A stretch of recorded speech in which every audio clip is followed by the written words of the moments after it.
Korogo, capitale de la région du Poro. Tous les services de l'État y sont représentés. La ville est également pourvoyeuse d'emplois grâce à ses nombreuses unités industrielles.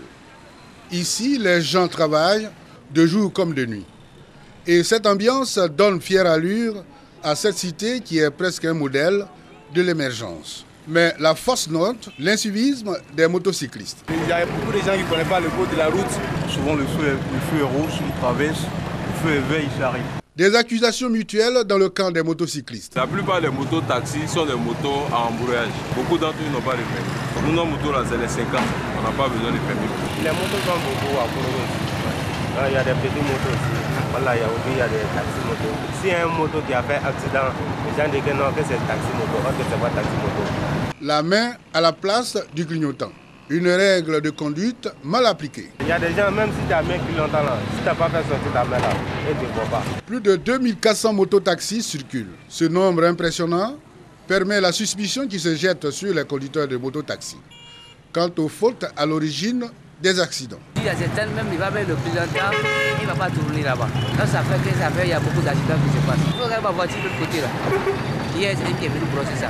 Sur 166 accidents au titre de l'année 2014, 56 personnes ont été tuées, dont 18 pour 48 accidents en collision moto avec moto.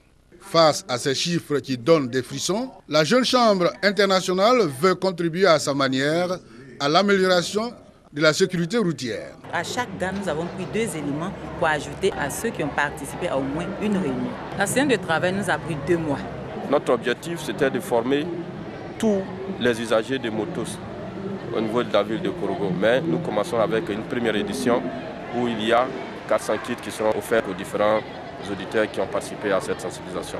Au total, 300 conducteurs de mototaxi ont eu droit à des notions élémentaires sur les bonnes pratiques en matière de conduite routière et de secourisme en cas d'accident. Le ministre nous a chargé de venir appuyer cette cérémonie avec 100 casques de moto et puis 100 gilets de sécurité. Tous équipés en casque et gilets, les participants ont manifesté leur joie par des parades à travers la ville.